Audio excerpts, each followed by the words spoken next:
இவங்க ஆட்சிக்கு வந்த நாள்ல இருந்து மக்களுக்கான நலத்திட்டம் ஒன்றும் இல்லை. ஏழைகளை வந்து கணக்கில் வைக்கிற மாறாக நிர்மலா சீதாராமன் இப்போ கொடுத்துருக்க பேட்டி பார்த்தீங்கன்னாக்கா ரொம்ப காமெடியாக இருக்குங்க. 10 ஆண்டு காலம் செய்யாத இந்த ஆட்சியில் மீண்டும் 2047 செய்கிறாங்கன்றது மிகப்பெரிய காமெடி. என்னென்னா இந்த அரசாங்கம் வந்து மக்களுக்கான அரசாங்கமாக இல்லை. முழுக்க முழுக்க பார்த்தீங்கன்னாக்கா மதவாதத்தை தூண்டி விட்டு இந்த நாட்டில் பிரச்சனை செய்யக்கூடிய அரசாங்கமாக தான் இருக்கிறத தவிர இவங்களால நாட்டு மக்களுக்கு வேதனை தான் தவிர எந்த ஒரு நன்மை நடக்கிறதா இந்த அளவுக்கு வாய்ப்பே கிடையாது. 10% இருக்கக்கூடிய அந்த பணக்காரர்கள் கட்டுவது வெறும் 3% தாங்க. ஆனால் ஏழை மக்கள், நடுத்தர மக்கள் அவர்கள் கட்டக்கூடியது மொத்த வசூல்ல 64%.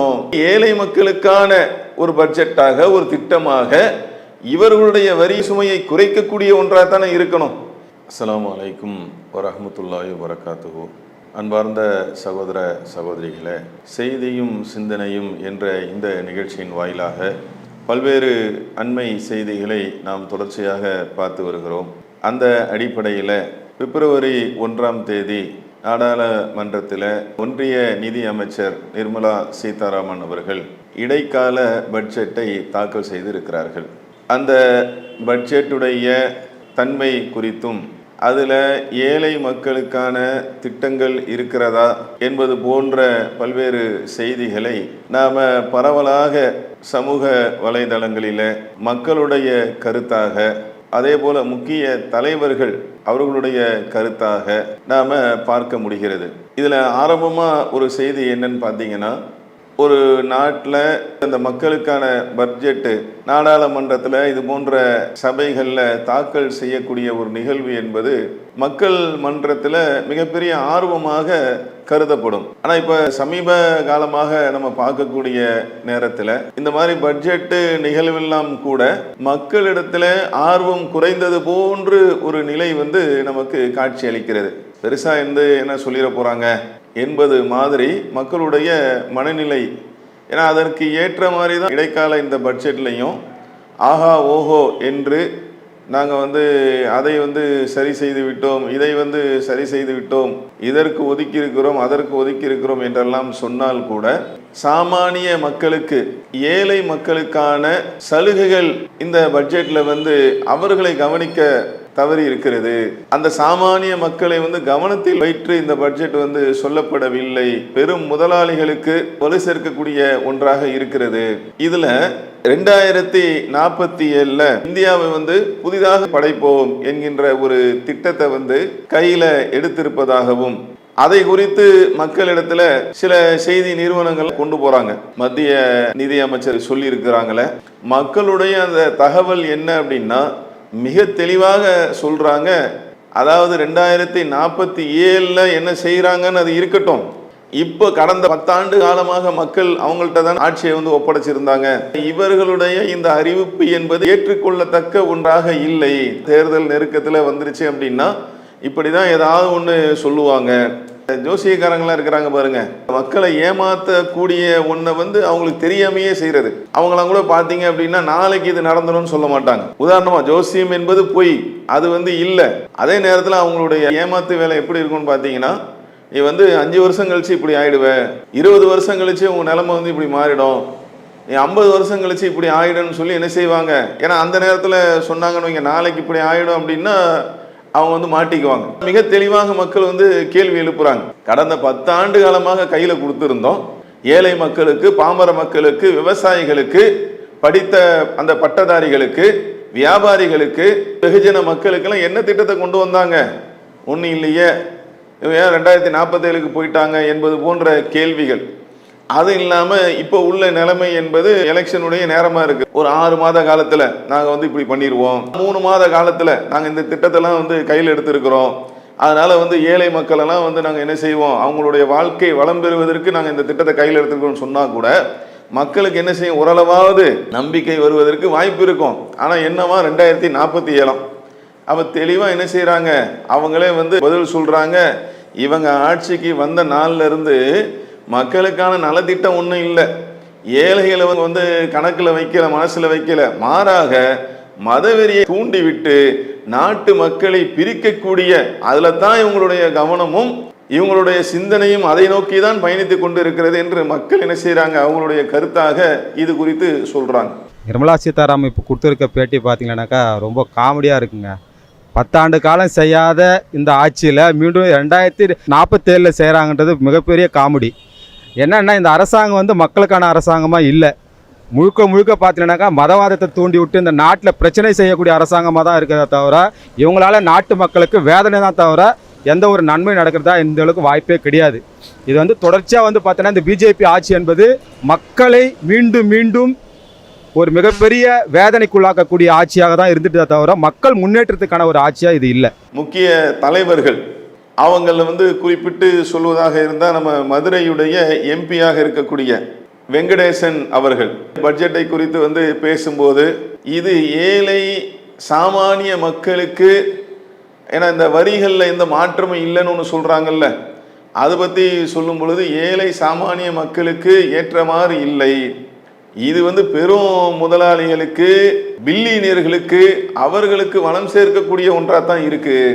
செல்வ செழிப்பில் வளர்ந்து கொண்டு போகக்கூடியவர்களுக்கு அப்போ அவங்களுக்கு என்ன செய்யலாம், முறையாக வந்து ஒரு வரியை விதித்து நாட்டுடைய வளர்ச்சிகளுக்காக, ஏழை மக்களுடைய வளர்ச்சிக்காக, அதே மாதிரி விவசாயிகளுடைய வளர்ச்சிக்காக, வெகுஜன மக்களுடைய அந்த படிப்புக்காக, இப்படி அதுக்கு வந்து நிதி ஒதுக்கீடு செய்யலாம். இல்லை, அவர்கள் சம்பாதிக்கக்கூடிய அவர்களுடைய பொருளாதாரத்துக்கு ஏற்றது போல அவங்களுடைய அந்த வரிகளை பெறுவதற்கு இதில் வந்து வாய்ப்பு இல்லாமல் இருக்கு. அவங்களுக்கு தான் வந்து இந்த பட்ஜெட் வந்து ஏற்றுக்கொள்ளத்தக்க இருக்கிறது என்று அவங்க வந்து சொல்கிறாங்க. இன்னும் கூடுதலாக பார்த்தீங்க அப்படின்னா இந்த ஜிஎஸ்டி வரி இருக்குல்ல, அதை அவர் வந்து புள்ளி விவரத்தோடு வந்து சொல்கிறாங்க. பணக்காரங்களை டாப்பாக இருக்கக்கூடிய பணக்காரங்களை 10% பேர் அவங்க ஜிஎஸ்டி வரி எவ்வளோ கட்டுறாங்கன்னு பார்த்தீங்கன்னா 3%, வெறும் 3%. ஆனால் டாப்பு பாட்டம், டாப்புனா மேலே, பாட்டனா கீழ்நிலையில் இருக்கக்கூடிய நடுத்தர மக்கள், ஏழை மக்கள், அவங்க வந்து இந்த ஜிஎஸ்டி வரியாக மொத்த வசூல்ல 64% பாட்டத்தில் இருக்கக்கூடிய ஏழை மக்கள், நடுத்தர மக்கள் வந்து கட்டுகிறார்கள். 10% இருக்கக்கூடிய அந்த பணக்காரர்கள் கட்டுவது வெறும் 3% தாங்க.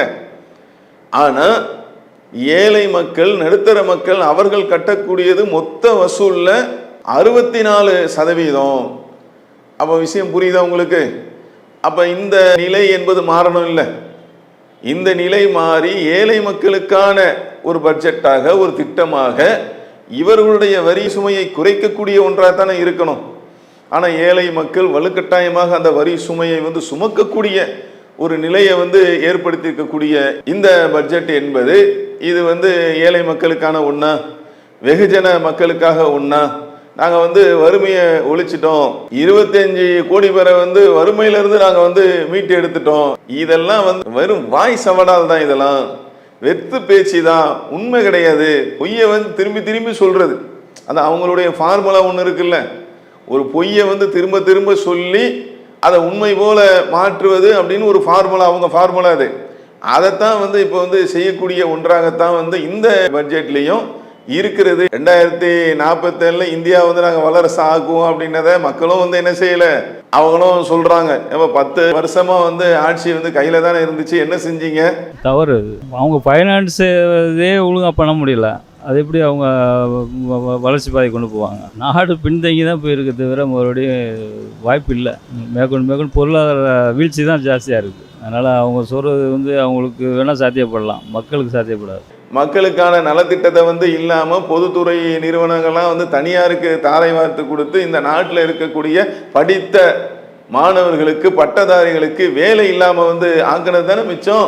2047 வந்து வல்லரசு ஆக்குவாங்களாம் அப்படின்னு சொன்னது வந்து மீண்டும் ஒரு முறை அவர் வந்து அல்வா வந்து கிண்டிருக்கிறாரு என்பதை உதயநிதி ஸ்டாலின் என்ன செஞ்சிருக்காங்க, அவருடைய கருத்தாக தெரிவித்திருக்கிறார். பட்ஜெட்டுடைய உரையில இந்த எய்ம்ஸ் மருத்துவமனை இருக்குல்ல, இது வரைக்கும் நாடு முழுக்க 15 எய்ம்ஸுகளை வந்து ஏற்படுத்தப்பட்டுள்ளது அப்படின்னு சொல்லி நிர்மலா சீதாராமன் அவங்க தங்களுடைய பட்ஜெட் உரையில சொல்றாங்க. அப்போ அதுலேயும் என்ன செய்கிறாருன்னா, மதுரை எம்பியாக இருக்கக்கூடிய வெங்கடேசன் அவர்கள் ஒரே ஒரு சின்ன ஒரு திருத்தம். என்ன திருத்தம் தெரியுமா? அது 15 எய்ம்ஸு ஒரு செங்கல். அவர் மதுரை எய்ம்ஸு இந்த வேலைலாம் வந்து ஆரம்பித்தாங்கல்ல, அதை ஸ்கெட்செலாம் போட்டு உங்களுக்கு அந்த இதில் இமேஜில் பார்த்தா கூட தெரியும், இன்னும் வந்து அந்த ஸ்கெட்சை வந்து வச்சிருக்கிறாங்க பத்திரமா. அப்போ அது சம்மந்தமாக சொல்லும்போது என்ன சொல்கிறாரு, 15 எய்ம்ஸ்ன்னு சொல்லுங்க, 15 எய்ம்ஸும் ஒரு சின்ன திருத்தம், 15 எய்ம்ஸும் ஒரு செங்கல் அப்படின்னு சொல்லி சொல்றாரு. மதுரை தோப்பூர் அந்த எய்ம்ஸ், அதுக்கு சுற்றுச்சூழல் அனுமதி வாங்குறதுக்கு அந்த நிர்வாகம் என்ன செஞ்சிருக்காங்கன்னா இப்பதான் வந்து அனுமதி பெறுவதற்காக இப்பதான் வந்து அணுகி இருக்கிறார்கள் என்கின்ற தகவலும் வந்து 30ஆம் தேதி சொல்லப்படுகிறது. மார்க்சிஸ்ட் கம்யூனிஸ்ட் கட்சியுடைய மாநில செயலாளர் கே பாலகிருஷ்ணன் அவங்களும் வந்து என்ன செஞ்சிருக்காங்க, ஒரு அறிக்கையை வந்து தாக்கல் பண்ணியிருக்கிறாங்க. அந்த அறிக்கையிலும் என்ன சொல்றாங்கன்னா, ஒன்றிய அரசின் இடைக்கால பட்ஜெட்டு என்பது ஏமாற்றம் தரும் பட்ஜெட்டு அப்படின்னு சொல்லி தான் அவர் வந்து தகவலை வந்து சொல்றார். பட்ஜெட்ல என்ன சொல்றாங்கன்னா, பற்றாக்குறையை சரி செஞ்சிட்டோம், விவசாயம் தொடர்பான துறைகள், கல்வி மேம்பாட்டு துறை, பெண்கள் குழந்தைகள் இவங்களுடைய நலம் காக்கக்கூடிய அந்த துறை, இது மாதிரி விஷயங்களுக்கு நிதியை வந்து குறைத்திருக்கிறார்கள். குறைச்சிட்டு தான் இங்க என்ன சொல்றது, நாங்கள் வந்து பற்றாக்குறையை வந்து குறைத்து விட்டோம், நிதியை வந்து குறைச்சிட்டு முக்கியமான விஷயங்களுக்கு நாங்கள் வந்து நிதி சுமையை குறைத்து விட்டோம் என்று சொல்கிறார்கள். இதே போல அனைத்து மக்களுக்கும் உண்டான மானியங்களாக வழங்கக்கூடிய உர மானியம், உணவு மானியம், எரிபொருள் மானியங்களை வெட்டி அதை சுருக்கி இருக்கிறார்கள். இப்படிலாம் பண்ணிட்டு தான் நாங்கள் குறைச்சிட்டோம்னு சொல்லி சொல்றாங்க. புதிய வேலை வாய்ப்பை வந்து உருவாக்காம, எந்தவித திட்டமும் வந்து இல்லாம, அது சம்பந்தமான எந்த கணக்கீடும் வந்து இல்லாம, தரவுகளும் வந்து சொல்லப்படாம 25 கோடி பேரை நாங்கள் வந்து வறுமையிலிருந்து மீட்டுட்டோம் அப்படின்னு வந்து சொல்லக்கூடிய ஒன்று வெறும் வெற்று வார்த்தை தான். அது இந்த குஜராத்தை வச்சு தான் படம் காட்டுவாங்க, குஜராத் பாருங்க அப்படின்னு சொல்லி. குஜராத்தில் உள்ள நிலையே சொல்றாரு. குஜராத்தில் 3ல் ஒருத்தர், கிராமப்புறத்தில் இருக்கக்கூடிய ஒருத்தர் ஒரு நாளைக்கு வெறும் 26 ரூபா அதில் வந்து வாழக்கூடிய அந்த நிலையை வந்து இவர்கள் ஏற்படுத்தி இருக்கிறார்கள். நகர்ப்புறத்தில் இருக்கக்கூடியவங்க வெறும் 32 ரூபா, அதை வைத்து தங்களுடைய வாழ்க்கையை ஓட்டக்கூடிய ஒரு நிலையை இவர்கள் ஏற்படுத்தி இருக்கிறார்கள். இந்த நிலையை வைத்து பார்க்கும்போது இவங்க சொல்றது அப்பட்டமான பொய் தான். 25 கோடி பேரை நாங்கள் வறுமையிலேருந்து மீட்டுட்டோம் அப்படின்னா வேலை வாய்ப்புகள் திட்டத்தை வந்து உருவாக்கின அந்த விவரம் இருக்கா, வேற ஏதாவது அது சம்பந்தமான தரவுகள் வந்து இருக்கிறதா?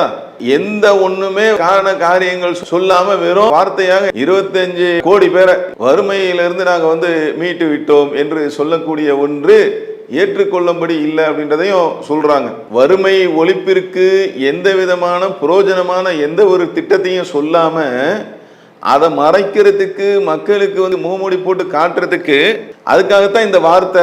இந்த வார்த்தையில பசப்புதல இருக்குல்ல, இந்த ஒரு அல்வாக்கின்றது தான் 2047 நாங்கள் வல்லரசா மாற்றுவோம். அது மாதிரி 25 கோடி மக்களை வந்து நாங்கள் வந்து வறுமையிலிருந்து மீட்டெடுத்துட்டோம் அப்படின்றதும் இந்த மாதிரி ஒன்று தான். அதுக்கு முறையாக சரியான எந்த விதமான திட்டங்களும் இவங்க வந்து ஏற்படுத்தவில்லை என்பதையும் சொல்றாங்க. இந்த இடைக்கால பட்ஜெட்ல ஏழை எளிய மக்களுக்கு, அதுபோல நடுத்தர மக்களுக்கு, குறு சிறு மற்றும் நடுத்தர தொழில்களுக்கும், விவசாயத்திற்கும், பெண்களுக்கும் எதிரான பட்ஜெட்டு. புதிதாக எந்த முன்வைப்பு திட்டங்களும் இல்லை. கடந்த காலத்தை போன்றுதான் அந்நிய பெரும் முதலாளிகளுக்கு, அந்நிய மூலதனங்களுக்கு அள்ளி கொடுக்கும் நிலை தொடரும் என்பதே இந்த பட்ஜெட்டுடைய நிலையாக இருக்கிறது என்பதை மிக தெளிவாக தங்களுடைய அறிக்கையில அவங்க சொல்லியிருக்கிறாங்க. அதே போல இந்த பட்ஜெட் என்பது இந்தியாவுடைய பெரும்பான்மை மக்களை ஏமாற்றக்கூடிய ஒன்றாகவும், பெரும் முதலாளிகளுக்கு அவர்களுடைய வளத்தை சேர்க்கக்கூடிய ஒன்றாகத்தான் இந்த பட்ஜெட் இருக்கிறது. அதே போல இது குறித்து வணிகர் சங்கங்கள் தலைவர் விக்ரமராஜா அவங்க சொல்லியிருக்கக்கூடிய ஒரு அறிக்கையை நம்ம பார்க்கும்போது, வணிகர்களுக்கு எந்த விதமான பயனும் வந்து இல்லை, இந்த பட்ஜெட்ல வந்து சொல்லப்படலை, வணிகர்களுக்கு எதுவுமே இல்லைன்ட்டார். அதே போல தென்னிந்தியாவுடைய கரும்பு சங்கத்தின் மாநில தலைவர் ராஜ்குமார் சொல்லக்கூடிய நேரத்தில், பெருநிறுவன முதலாளிகளுக்கு இது வந்து சாதகமாக ஒன்றாக இருக்கிறது, விவசாயிகளுக்கு 0 தான். அங்க அவர் என்ன சொல்றாருன்னா, வணிகர்களுக்கு எதுவுமே இல்லை, இந்த பட்ஜெட்ல வணிகர்களுக்கு எதுவும் இல்லை. இவர் என்ன சொல்றாருன்னா, விவசாயத்திற்கு பெரும் 0 தான், பெரும் முதலாளிகள் இருக்காங்கல்ல அவங்களுக்கு தான் இதுல வந்து பயன் இருக்கிறது என்பதை குறித்து அவர் சொல்லியிருக்கிறார். அப்போ ஒட்டுமொத்தமாக நாம் பார்க்கக்கூடிய நிலையில இப்படி மக்களுடைய கருத்து, முக்கிய தலைவர்களுடைய அறிக்கைகள், அவர்களுடைய கருத்து, இதெல்லாம் வச்சு பார்க்கக்கூடிய நேரத்தில், ஏன்னா இவங்க இந்த பட்ஜெட் வந்து அப்படித்தானே இருக்கு. நமக்கு 2047 வல்லரசா மாற்றுவேன் அப்படின்னும் போதே தெளிவாக தெரியுது. அப்போ அதனால தான் சொல்கிறாங்க, மீண்டும் என்ன செஞ்சுருக்காங்க, அல்வா வந்து கிண்டி இருக்கிறாங்க. மக்களெல்லாம் தெளிவாக சொல்கிறாங்க, ஏன் கடந்த 10 ஆண்டு ஆட்சி காலத்தில் என்ன செஞ்சீங்க, இல்லை நெருக்கமாக சொல்லுங்கள், நாங்கள் 3 மாதத்தில் அதை செய்வோம், 6 மாதத்தில் செய்வோம், இல்லை 1 வருஷத்தில் செய்வோம், நாங்கள் வந்து இந்தியாவை வளர்ச்சி பாதையில் கொண்டு போவோம் அப்படின்னு சொல்லி அதை சொல்லுங்கள். இப்போ தான் 2024 ஆகுது, 47ஆமா, இன்னும் 23 வருஷம் கழிச்சு நாங்கள் என்ன செய்வோம், இந்தியாவை வளர்ச்சி அடைஞ்ச ஒரு நாடாக, சிறப்பம்சமிக்க ஒரு நாடாக நாங்கள் மாற்றுவோம் அப்படின்னு சொல்றது ஏற்றுக்கொள்ளக்கூடிய ஒரு நிலையில இல்லை அப்படின்றத மக்கள் மிக தெளிவாக, இந்த ஆட்சியாளர்கள் இந்த 10 வருட ஆட்சி காலத்தில் நாட்டுடைய அந்த நிலையை வந்து நினைத்து பார்க்காமல் இதில் வெறும் மத வெறுப்பையும் ஆட்சியை நடத்தியிருக்கிறார்கள்.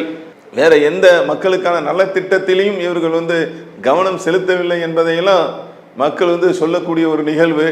இப்படிப்பட்ட ஒன்றாகத்தான் இந்த பட்ஜெட் என்பது இருக்கிறது. நாட்டு மக்களாக இருக்கக்கூடிய நாம இதையெல்லாம் கவனத்தில் வைத்து தேர்தல் என்பது நெருங்கி கொண்டிருக்கிறது. இந்த நிலை தொடருமானால் இவங்க அதெல்லாம் வந்து சரி செய்யறதுக்கு தான் இந்த கவர்ச்சியான வார்த்தைலாம், இந்த 2047 நாங்கள் வந்து அப்படி செஞ்சிருவோம் அப்படிலாம் சொல்றாங்கல்ல. இன்னும் 5 வருஷத்துல வந்து அப்படி டெவலப் ஆகிடும், செய்யாமல் இருக்கிறத மறைக்கிறதுக்கு வருங்காலத்தை சொல்றது. 2047 அப்படி ஆகிடும், 5 வருஷத்துல இப்படி ஆகிடும்னு சொல்லி வறுமையில் இருக்கக்கூடிய 25 கோடி பேரை நாங்கள் வந்து வறுமையிலிருந்து மீட்டு எடுத்துட்டோம். இதெல்லாம் எதுக்கு? இதெல்லாம் இந்த தேர்தலை கணக்கு பண்ணி அதற்காக சொல்லக்கூடிய வார்த்தைகள். அதை தான் தெளிவாக குஜராத்தில் உள்ள நிலையே சுட்டி காட்டுறார். கிராமத்தில் இருக்கிறவங்க ஒரு நாளைக்கு 26 ரூபா வாழ்க்கை அதில் ஓட்ட வேண்டியதாக இருக்கு, நகர்ப்புறத்தில் இருக்கிறவங்க 32 ரூபால வாழ்க்கையை வந்து ஓட்ட வேண்டியதாக இருக்கு. இதுதானப்பா நிலை. உன் பட்ஜெட்ல நீ எதையுமே சொல்லலையே. வேலை வாய்ப்பு பற்றி சொன்னீங்களா? மக்களுடைய வறுமையை ஒழிக்கிறதுக்கு ஏதாவது திட்டத்தை சொன்னீங்களா? ஏதாவது தகவலை கொடுத்தீங்களா? எந்தவித தரவுகளும் இல்லாமல் நான் வந்து ஒழிச்சிட்டேன், 25 கோடி மக்களை வந்து வறுமையிலிருந்து நான் மீட்டு எடுத்துட்டேன்னா எப்படி? சும்மா பொய் சொல்றாங்க. அப்ப இதையெல்லாம் கவனத்தில் வைத்து வருகின்ற தேர்தலை, ஏன்னா நம்மள்ட்ட இருக்கிற ஒரே ஆயுதம் அதுதாங்க, அதை சரியான முறையில் நம்ம வந்து பயன்படுத்தி இந்த மாதிரி வந்து பொய்யும் புரட்டுமா ஒரே வாய் ஜாலத்தில் அல்வா கிண்டி கொண்டு வடை சுட்டு கொண்டு இருக்கக்கூடிய இதனால வந்து நாட்டு மக்களுக்கு எது நன்மை இருக்கிறதா? இதே நிலை நீடித்தால் நம்மளுடைய இந்திய நாட்டுடைய நிலை என்ன என்பதையெல்லாம் எண்ணி பார்த்து நாம மிக கவனமாக வருகின்ற தேர்தலை அணுகக்கூடியவர்களாக இருக்க வேண்டும் என்று சொல்லி இந்த நிகழ்ச்சியை நிறைவு செய்கிறோம். அஸ்ஸலாமு அலைக்கும் வரஹ்மத்துல்லாஹி வபரகாத்துஹு. இஸ்லாம் மற்றும் சமுதாய செய்திகளை அறிந்து கொள்ள தமிழ்நாடு தௌஹீத் ஜமாஅத் யூடியூப் பக்கத்தை உடனடியாக சப்ஸ்கிரைப் செய்து கொள்ளுங்கள். மேலும் பெல் பட்டனையும் கிளிக் செய்து கொள்ளுங்கள்.